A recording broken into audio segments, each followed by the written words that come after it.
All right. Well, welcome everyone. Thank you for joining us for an information session in understanding how to do business with the defense microelectronics activity. My name's Cameron Law, and I serve as the Executive Director of the Carlson Center for Innovation and Entrepreneurship. And we are a resource here that serves as a regional hub and platform to provide approachable and accessible entrepreneurial education, community, and support to enable startup founders of all backgrounds to start and grow their businesses. And we're excited to bring to you this awesome resource for you as an innovator and entrepreneur to learn about how you can do business with the DMENA. And to join us today, we have Kristen Engelbretson, who is the Office of the Small Business Programs Component Director, or the OSBP. Component director, who's going to be diving in to share a little bit more about how you can engage the DMENA and working with them. And so we're really excited to have you all here in the space.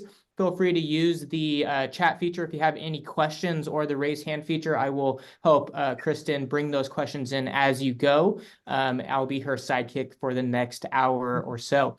So we're excited to have you all here in the space, and I'll turn it over to you, Kristen, and thanks for partnering on this event. So the floor is all of yours. Thank you so much, Cameron. Thanks for the opportunity to allow DMEA to present to the small business community. And I want to thank everybody that is in attendance today for attending. I know we all have busy schedules, and I hope you're eating lunch while we do this, right? It is the noon hour. Exactly. Yeah. The so lunch and learn. The lunch and learn, I think, is you're what we're learning as doing. you eat. Yeah, I already ate, so I'm good. Don't worry about me. So as Cameron mentioned, I'm the DMEA. I work in this. I am the small business office, and actually Tian Deng is on the line, and I'll introduce him right now. He's our CIBER sitter, which we're going to talk about, and I'll spell out those acronyms. We've got a lot of acronyms.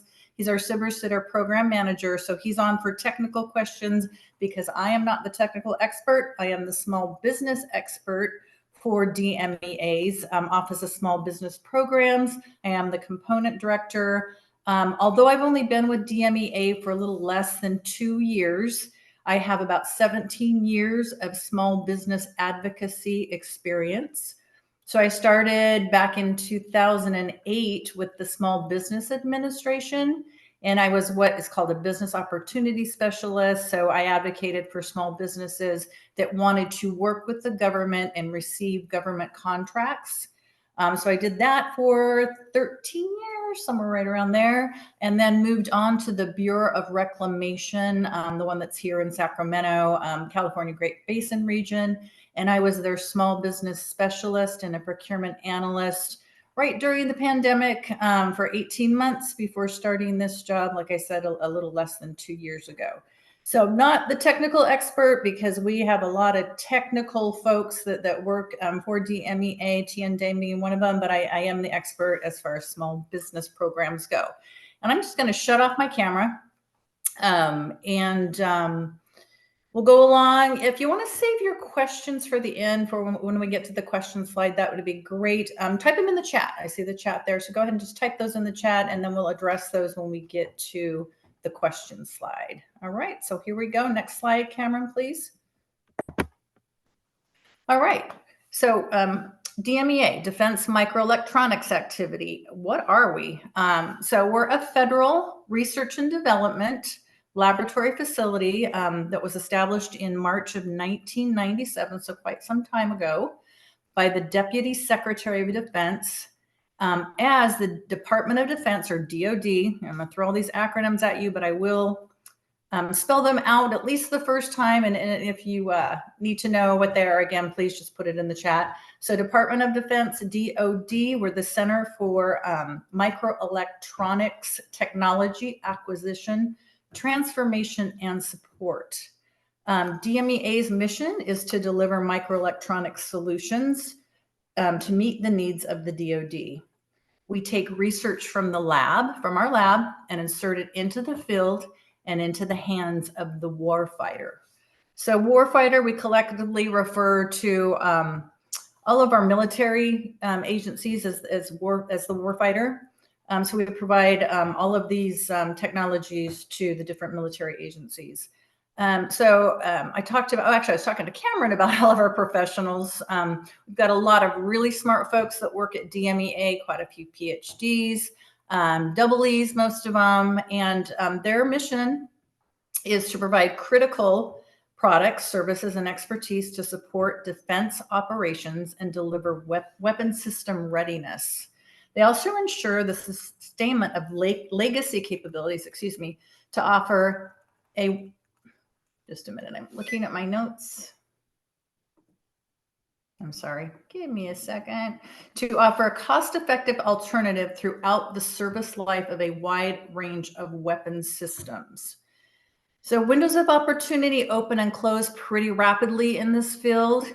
So our engineers can create and build microelectronics to meet those timeframes and supporting the mission of the warfighter.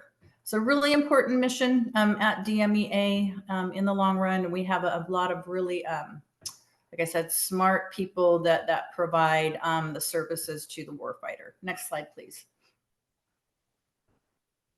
Okay, so all agencies, all federal agencies, and a lot of corporate companies have a mission and a vision statement.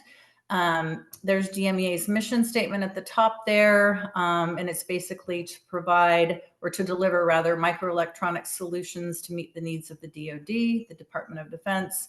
And then DMEA Small Business Office, our mission aligns with that of DMEA's, where the mission of the Small Business Office is to it's in direct support of the DoD's needs by advocating for small businesses that contribute to national security and economic power to our nation in the area of microelectronics.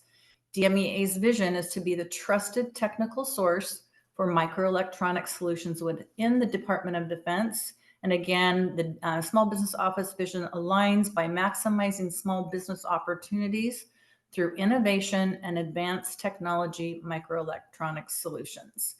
And really exciting news there at the bottom, we just got a new and improved website. And so if you want to learn more about DMEA, please go to our website. It's actually fabulous. They just put it up on Monday. Yeah, you can learn more about DMEA and all the cool things that we do. Next slide, please. All right, so what does DMEA buy? We buy, it's really not an all-inclusive list, but those are some of the things we buy and have bought on a regular basis. So starting at the top, R&D and technology, and that's mostly in our SIBR program, which I will spell out the acronym, I promise. So that's within that program. That is for small businesses only. We buy engineering and other technical consulting services. We buy a lot of electronics and semiconductor related device manufacturing, so a lot of components there. We procure software maintenance and licenses. For those, a little caveat there, a lot of our IT supply and service buys are done through a contracting vehicle called NASA SOUP. And SOUP is not S-O-U-P, it's S-E-W-P. And I wish I knew the acronym off the top of my head. I don't. It's an acronym for something, some kind of a, what would it be, support? Anyway, look it up, NASA SOUP, S-E-W-P. But most of our IT buys come from that contract. Every once in a while, if we can't find what we need there, we will go open market, but just keep that in mind. And NASA SOUP is up for recompete in 2025. So you'll see, and actually there's a draft RFP out right now that you can view, but they're gearing up to award that again in 25. So if you're in that industry and you want to do business with not only DMEA, but a lot of DoD agencies and other federal agencies, I think it's real important that you do some research on that.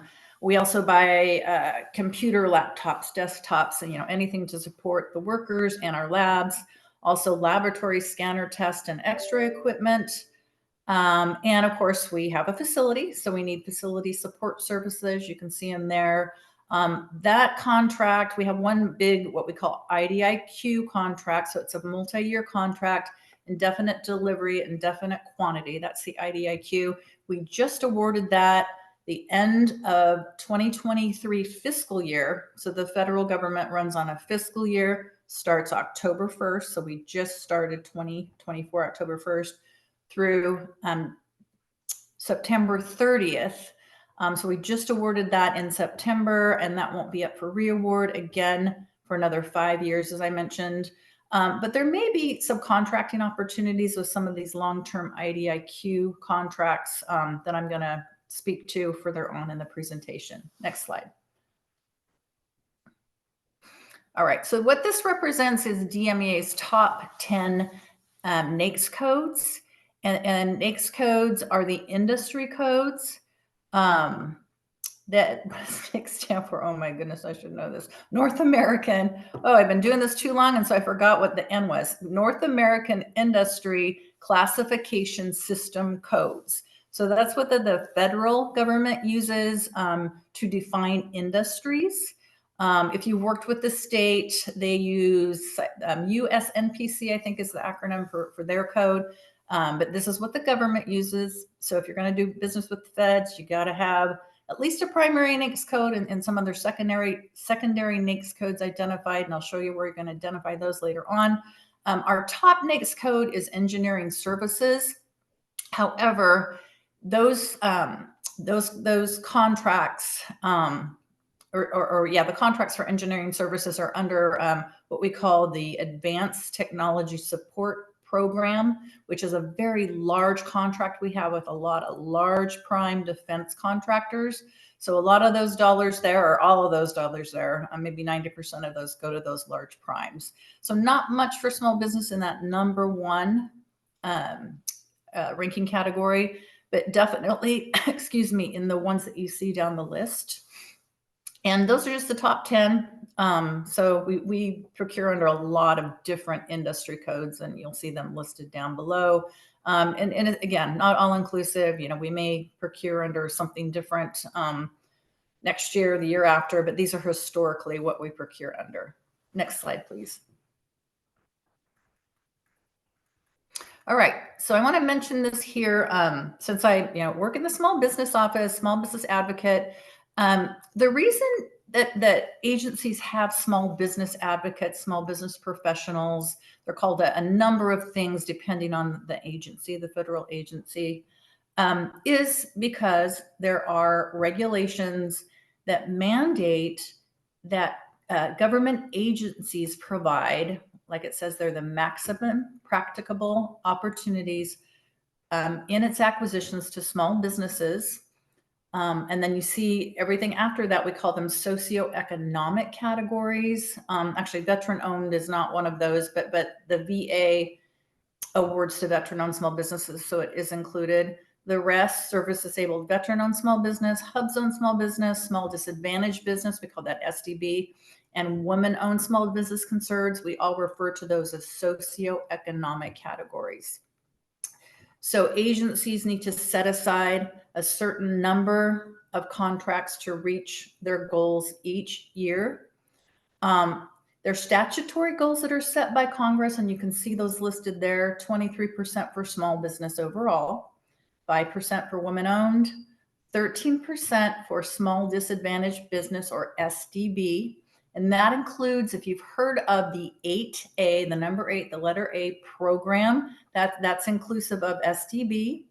That's 13%. It was 5%, I think, as of 2021. And due to I think it was a presidential executive order, it is mandated to be increased to 15%, as you can see, by 2025. We're at 13% in 2024, which is the year we're currently in, the fiscal year. 3% for the last two, as you can see there. What I want to note is, even though there's statutory goals there, agencies' goals and statutory goals, are not always the same. So for DMEA, we're small. We have a very unique mission. Our goals are not those. They're much lower, just like I said, due to our size and due to what we do. We have a lot of large prime contractors, so we really can't meet those small business goals. So we negotiate with DoD OSVP every year, who in turn negotiates with the SBA to come up with goals for each agency that provide small businesses, again, with that maximum opportunity to win prime contracts and given the agency's procurement needs. And so I'm referring to, each agency has a different mission and size. And so we all have a different procurement need. Next slide. All right, so for DMEA, FY24 opportunities again, FY24 started October 1st. Our prime contracting opportunities, as well as many other federal agency opportunities, you're going to find them at that second bullet at sam.gov. SAM stands for System for Award Management. It is a policy or even a mandate that all agencies post their solicitations, their procurements for anything over 25K at sam.gov. So that's where DMEA is going to post all of our solicitations.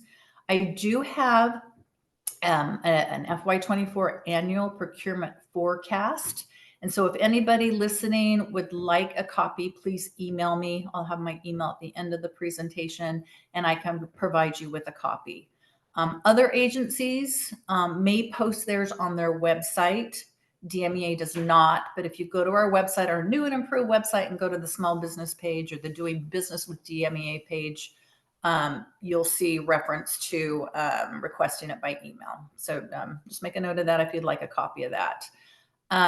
So for subcontracting opportunities, I alluded or mentioned this contract previously, the Advanced Technology Support Program, number 4, even though it's number 4, we're in our 5th iteration of this contract, and it will go on to be recompeted again in 26. It's a full and open contract, meaning that it was not set aside for small business, because you can see how large it is, $17.5 billion over the 10-year ordering period. That's the max ceiling. And so it is for large businesses, although there may be subcontracting opportunities under this program.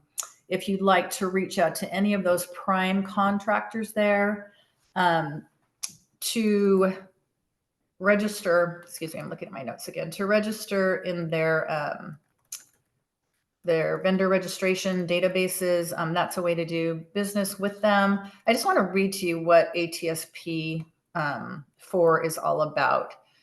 It's a multiple award, again, that IDIQ, indefinite delivery, indefinite quantity contract, and it provides DMEA with accelerated acquisition system engineering expertise. Remember that engineering NAICS code? This is that contract where all that money's going to. And guidance and microelectronics-based engineering services to government agencies. It facilitates access to address critical warfighter requirements and the challenges of current and emerging DoD microelectronics and related issues. It provides programs with technical expertise to address critical warfighter requirements and the challenges of current and emerging DoD microelectronics and related issues. So if you're in that space, you may want to, sign up for one of the vendor supplier, diversity supplier registration websites, and I'll show those on the next page. I can help advocate for you. And I'm going to talk about capabilities statements a little bit later on. If you're listening in, you know what that is. You can provide me with that, and I can forward it to the prime contractors. I have all of the program office PMs. I have their emails, and they are more than willing to receive those. Not to say there's opportunities, but if there are, they will reach out to you. And then finally, last bullet on this page, we do have other, and I mentioned our facilities maintenance contract.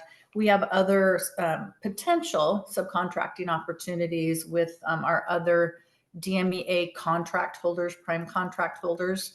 So that would be for things like our IT related supplies and services. I mentioned the facilities maintenance, and we also have another contract we just awarded last year called manufacturing and sustainment. So again, if you're interested to find out who the primes are on those, you can send me an email, and I'd be more than happy to forward your information to the program managers of those contracts. Next slide, please. All right, so they're the big large primes for ATSP4. There's their links. I don't think, I'm pretty sure Cameron's going to provide you with this, and I don't think those are hyperlinks. So just go ahead, cut and paste them, except for the top one. Sorry, that doesn't look like it's a hyperlink.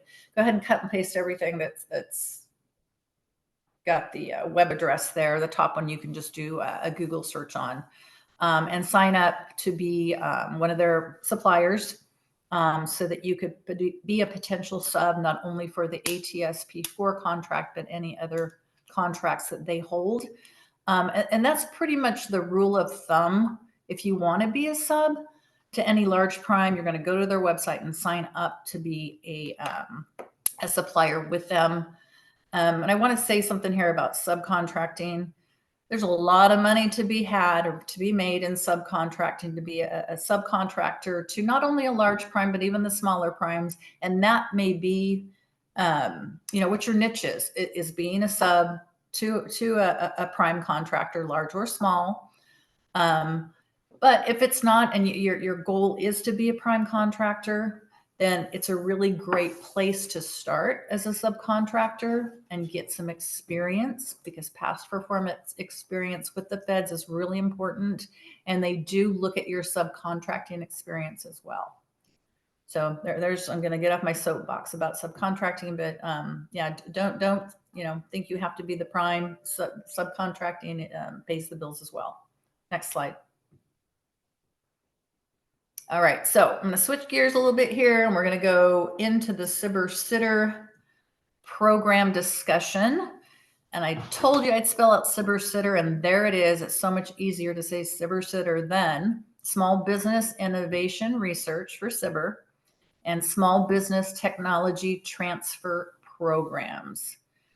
So these, what are they? They're highly competitive and awards-based. They encourage domestic SBCs or small business concerns to engage in federal research and development with the potential for commercialization. So what do I mean by commercialization? Once you get it past, and I'll talk a little bit more about the phases in the next slides. Once you get it past phase 2 for us, commercialization would be a contract where you're actually producing the product, the service, and selling it, if you will, to not only the federal government, but maybe into the private sector. And that really is the goal of this program, is to get to that commercialization stage. STTR is a little different than the SBIR, SBIR, in that the small business has to formally collaborate with a nonprofit research institute or an IRI in the first 2 phases, and I'll go over those phases in a slide or 2. What that does is bridges the gap between performance of basic science and commercialization of resulting innovations. The SBA, Small Business Administration, is the managing agency for these programs. And we report to them, actually provide them with annual and quarterly reports, which they must report to Congress on an annual basis. Next slide. All right, so these are DMEA's program details. Oh, let's see, I have some notes here I wanted to cover. So let's see. So I said the SBA manages the program. There are 11 federal agencies that participate, and that includes the DoD, Department of Defense, as a whole. So under the Department of Defense, they're included as one of those 11 federal agencies. Department of Defense has 12 components that participate, DMEA being one of those. So more opportunities besides just DMEA. If microelectronics isn't your thing, USDA, there's so many other agencies that participate, ones that are looking for things in the medical industry. USDA would be agriculture. So there's just a plethora of different agencies that are looking for, different innovations in different fields. But for DMEA, again, we focus on microelectronics, right? Semiconductor field. And our annual budget is for both the SIBR sitter. We get 2 pots of money. It's typically around $6 million a year, give or take. On an average, we do 6 to 12, and that's a big number, I know, because we did a lot in 2023 last year, but we do 6 to 12 SIBR phase ones and just a couple, 1 to 2 phase 2 topics per year. So we typically participate in 2 broad agency announcements, BAAs, per year. And what that amounts to is a solicitation. So not only are those solicitations posted on sam.gov, as I mentioned earlier, but you see the website down there at the bottom, the DoD cybersitter.mil, they're posted there as well. You'll go, the BAA contains what a solicitation, how do you respond to the solicitation, and then the topics from each agency to include DMEAs. We usually participate in the first cycle of the year, which opens, we're coming up on it. So we've already, and actually, if you're interested, pre-release is happening now, but the solicitation opens up in January. So again, go to that website there at the bottom and see what we have. I think we have 4, and Tian can correct me, we have 4 topics out there right now. 3 are SIBR phase 1s, and 1 is a SIBR phase 1. So those are there. Pre-release means you can view them. You can ask what we call the technical point of contact. That's the person who actually wrote the topic. You can communicate with them and ask them questions before that solicitation period opens up in January. And I think it's January 7th. Don't quote me on that. I should know the date. I was just looking at it this morning. So it opens, let's say January 7th, and it closes about a month later. But go ahead and look and see what our topics are for this go around. And our topics, again, are developed by technical personnel, and that's what we call the TPOCs, technical point of contact, and service partners. So sometimes we work with other DoD agencies, and they will help us develop a topic. We didn't do that this time. We did it last time. That's why we had so many. But they're in response to needs that we have or they have that are challenging and advance the goals of the Department of Defense.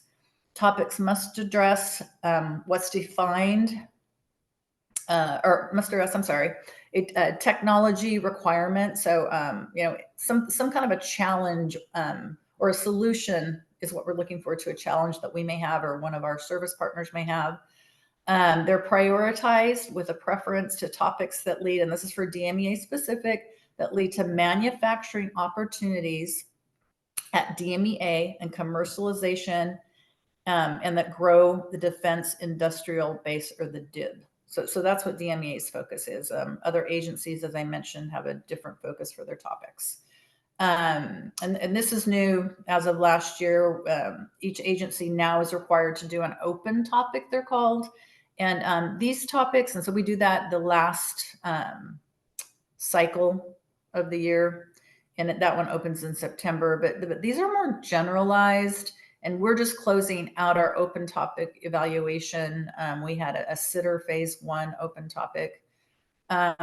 Less specific, more generalized, but still it must, again, meet or address rather a need that we have in the area of microelectronics. Again, if you want information about the DoD CyberSitter program, there's the website. You can also look at other agencies, get more information about them at cyber.gov. I don't have that on there, but that includes all the agencies that participate across the board. Next slide. All right, so here's the phases I was referring to. There are 3 of them. And the first one, the goal is to determine the scientific, technical, and commercial merit and feasibility of a particular concept. So what we're looking for there, final product is a feasibility study. So, you're not developing anything, you're just putting proof on paper. And again, you're addressing a topic that one of our technical experts has written, and you can find them again on that website I referenced on the previous page. Contract awards for phase one, up to, you see that number there, 197,283, and that's for a conventional topic. For open topics that I mentioned that we do the last BAA cycle in September, it's cut in half. Everything's cut in half. So there's half the money there, half the period of performance. So for conventional, it's for a phase one, it's 6 months, and for the open topic, it's 3 months.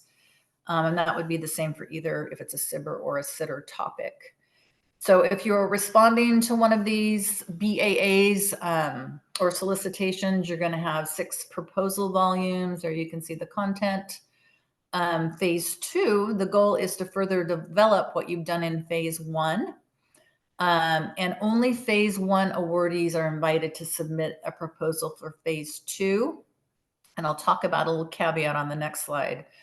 Contract award goes up quite a bit. You can see there 1.3 mil, and the period of performance, or the POP, goes up to 2 years. That's both for SIBR sitter and both for conventional and open topics. You got the same 6 proposal volumes you got to provide as in phase one.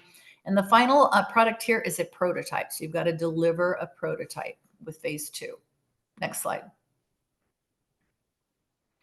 All right, so these are the caveats. So we have other phase two programs that DMEA participates in. Top one there is called the phase two enhancement. And the goal there is to encourage transition of SIBR technology into DoD systems. It extends the phase two contract, an existing phase two contract. So you already have to have one of those in place for up to a year. And we're going to provide the money you see there in SIBR or sitter funds, depending on the topic. But the small business has to get matching funds from a non-SIBR source. So it can be from a private investor, or it could even be from a government agency, even DMEA. But we have to use our non-SIBR funds that it, believes that this has a good possibility to transition into a phase three. And so we're going to provide the money, the matching funds. So the other phase two program is called Direct to Phase Two, DP2. It is a pilot program. I don't know if and when it will ever end, but this is for SIBR topics only. And the goal of this is to attract firms that have innovative solutions to participate in the SIBR program when feasibility has been demonstrated outside of the SIBR program. So you don't have a phase one that we've awarded you, or you've been awarded. The work, the feasibility study, if you will, has been done outside of the SIBR sitter program. And our technical experts will go ahead and look to see that it's been done, that the feasibility has been done, and then they, they'll write the topic, so you can jump right to this direct to phase two. Let's see, what does it say? A firm can select a topic, so a small business can select a topic from a component, not just DMEA, but any other component that allows for a direct to phase two proposal submission. And as I mentioned, phase one milestones have to be completed outside of the SIBR program.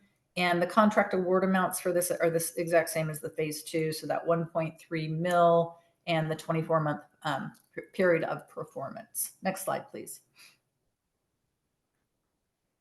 Okay, and phase three, this is the ultimate goal, right? So we see a lot of companies come in and they don't get any farther than phase two. We really want to see the technology transition into phase three, which is the commercialization phase. That's the whole goal of the program to begin with, but really the goal of the small businesses is for them to get to this phase.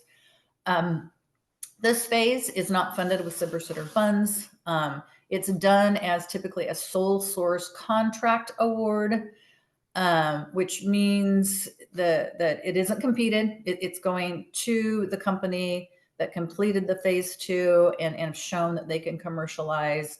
And so it's just a basic contract award for the follow-on work, so that the innovation goes into production.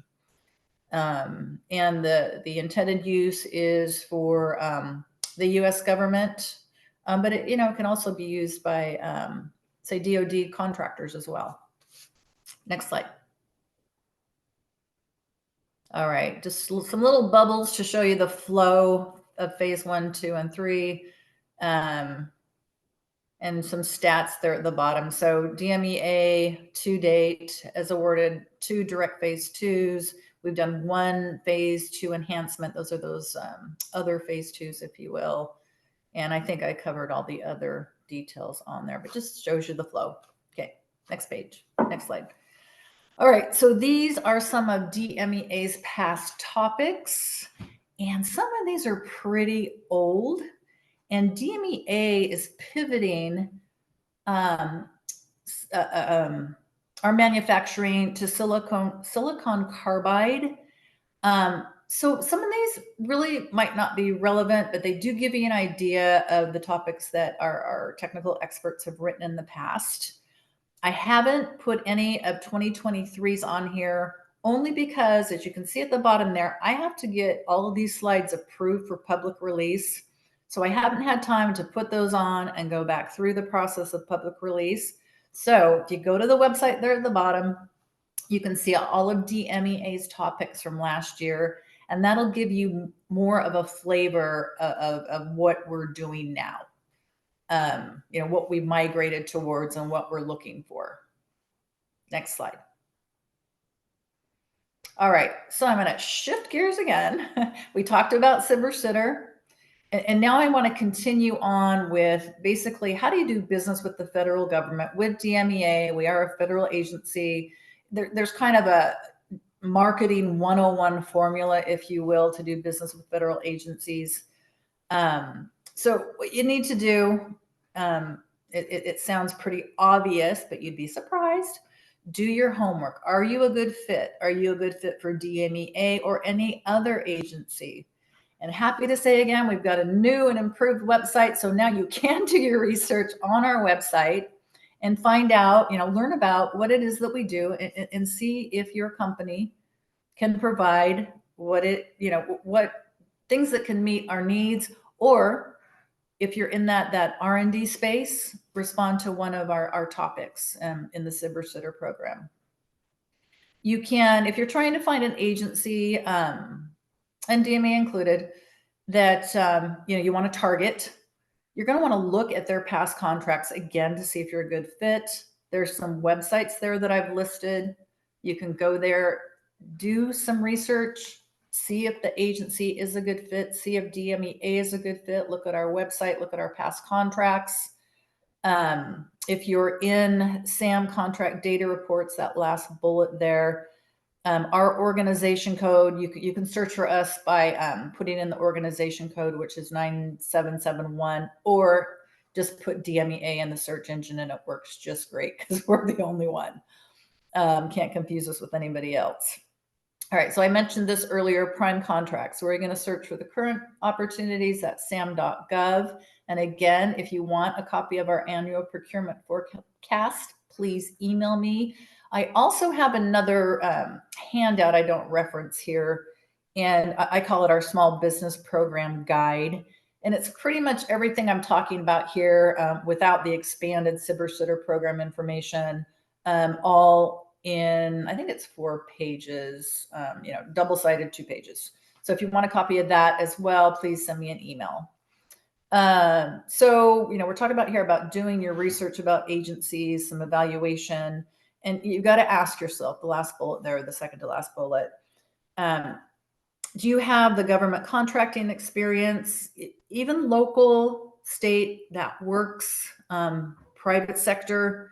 Do you have adequate cash flow? You've got to have the money in the bank, working capital to be able to float a contract in case you're awarded one. You don't get paid right up front. So you've got to have that working capital, adequate cash flow. If you're in a construction field, you've got to have sufficient bonding because all contracts for construction require bonding. So if you could answer yes to these, you may not have the government contracting experience, but you could answer yes to most of these. Next slide. Then you're going to need to get registered to do business with the federal government, and you're going to do it in SAM, sam.gov. That's where you're looking for opportunities, but you're also going to register there. That's the second bullet. First bullet, I recommend doing this first. You've got to find your NAICS codes. Remember the North American Industry Classification System codes. Census.gov has a search engine for those. You're going to want to select the 2022 search engine box. Type in a word, a keyword, a phrase for what it is that you do. You can have, I mentioned this earlier, you should have one primary NAICS code. That would be the code where you earn your most revenue or have the most experience. And then as many secondary codes that are on the list as you can perform in. So there, I just want to caution people, you'll see some businesses profiles will have every NAICS code under the sun. And you know, one business can't, and especially a small business can't do everything. So just put the stuff there that you can do, right? Not everything. Let's see. So register in SAM. So the SBA has it's a database, basically, a website, search engine, whatever you want to call it. You need to register there. And it's actually the way you get there is through SAM. When you're going through SAM and filling everything out, answering the questions, you'll get to a page that talks about the SBA supplemental page. Click on the SBA profile link there, which will take you into your profile. And there's spaces there where you can basically market yourself for free to the government. Capabilities narrative, different types of information that's a free marketing tool for you. And I'll tell you this, that contracting specialists, contract specialists, contracting officers for agencies go to that dynamic small business search to look for small businesses. And if they can't find more than 3, they can't set it aside. So super important, get your information in there. Also on sam.gov, when they're posting solicitations, if you can do those as well, please respond. Or even if they're doing the contracting officers doing market research on sam.gov, and you'll see those posted as sources sought notices, respond to those. Again, if they don't get responses from more than 3 small businesses, they cannot set it aside. So super important to get your information out there in DSBS and then respond to the sources sought in sam.gov. All right, so you're registered in all these wonderful databases. Then the next thing you would do is get certified with the SBA. I think there is only one self-certification you can do now in sam.gov, and that is SDB, Small Disadvantaged Business. Everything else is now a formal certification through the SBA. So that would be, I mentioned 8A earlier, women-owned small business, service-disabled veteran-owned small business, and HubZone, all certifications that the SBA must approve. So you apply through them. But before you apply for anything, go to that website there and do some research to see which ones you qualify for. Next one, obvious, accept government purchase card. You'd be surprised, some people don't, but the federal government, I'm sorry, my husband's blowing leaves. The federal government procures billions with a B dollars worth of products and services on credit cards every year. So best you take one, for those smaller procurements. Market your business by, again, an obvious one, but you'd be surprised, by developing quality marketing materials. I mentioned your dynamic small business search. Make sure that's quality, it's optimized, I say, and updated on a regular basis. I referenced a capability statement early on. This is basically, and it's not really a brochure. It's typically a 1-page. You can do it 2-sided. It's got a little bit about your business, your NAICS codes, your small business certifications, and this is for federal agencies only. You're going to do one for state agencies because they talk a different lingo. But once you get that put together, you can email me a copy there at that email address, or I'll show you my direct email address in the end.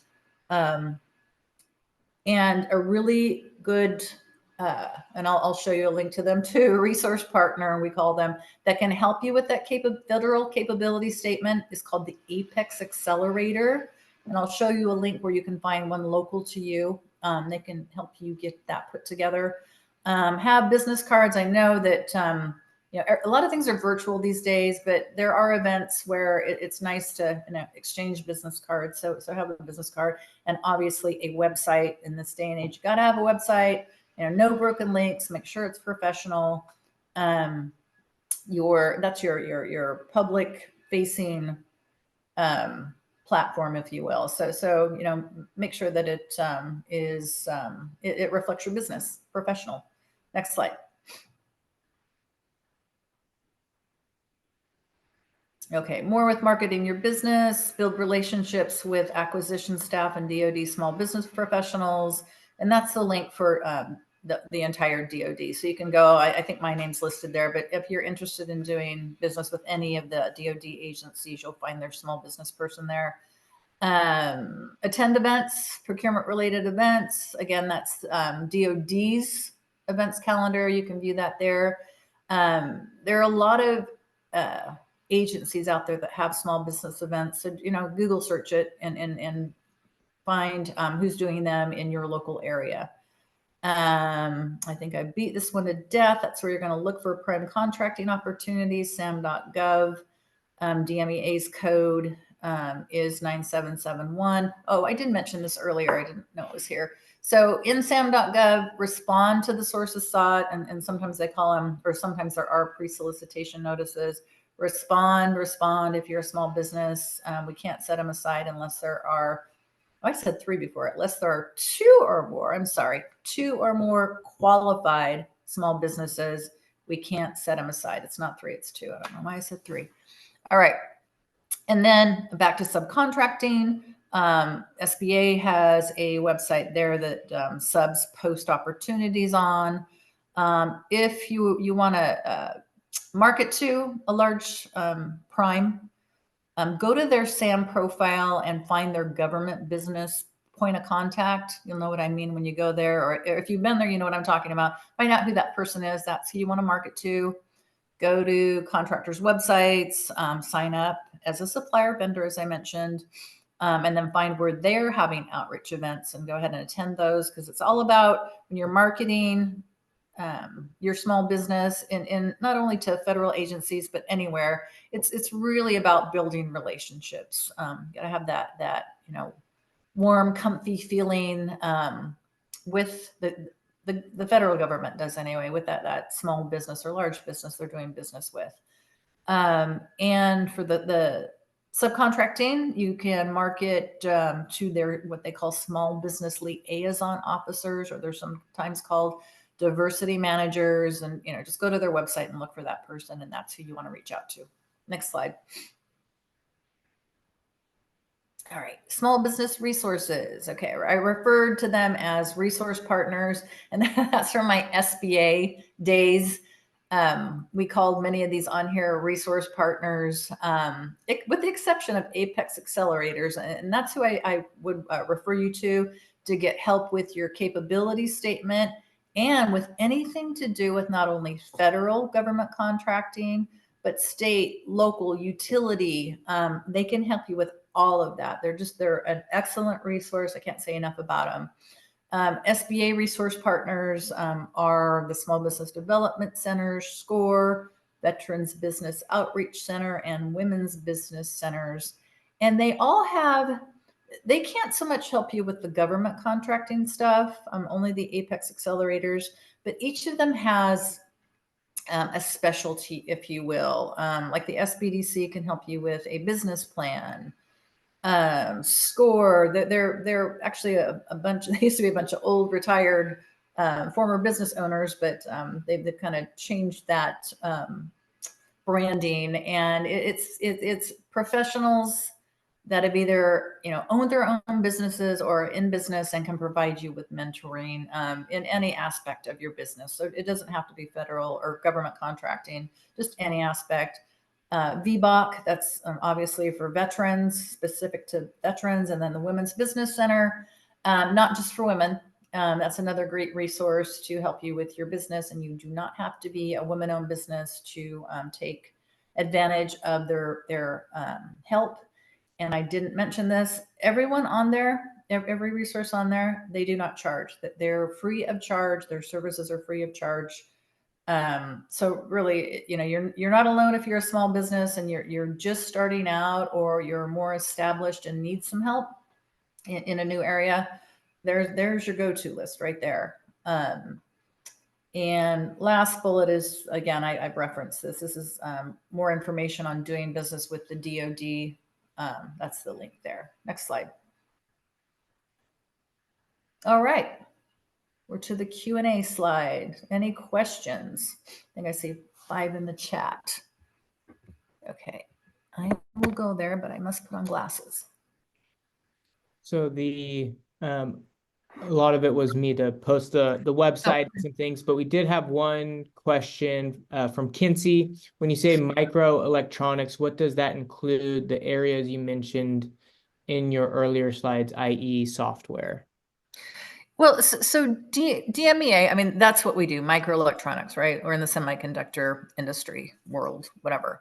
But we also need to procure software to support our labs, to support, even our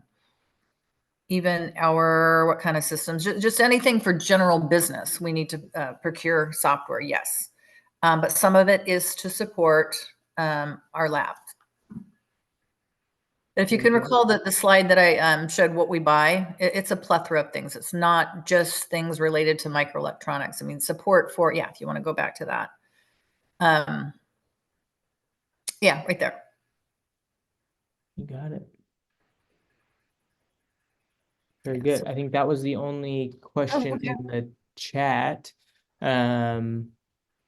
I'll open it up to see if there's any additional questions from our attendees here. Okay. And I don't know, Tien, do you have anything you want to add? Anything I missed? Anything I got wrong? Maybe not. Very good. Well, I'll give maybe a second here for those that are coming up with their questions. Just to follow up, we will be following up with these slides as well as a link to the recording. So do keep an eye out for that. So if you do want to go back or need to look at the slides again for any of the content, you will have access to that. And maybe I sufficiently bought some time for an additional question. Yeah, and if you want it, Cameron, excuse me, just flip to the very last slide. That's my contact info. You got it.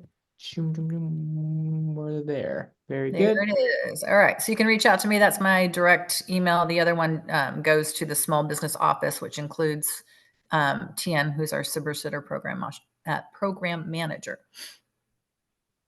Very good. Well, with that, I think we can call it there, but want to say thank you, Kristen, for the time and running through all of the amazing resources that you have to offer.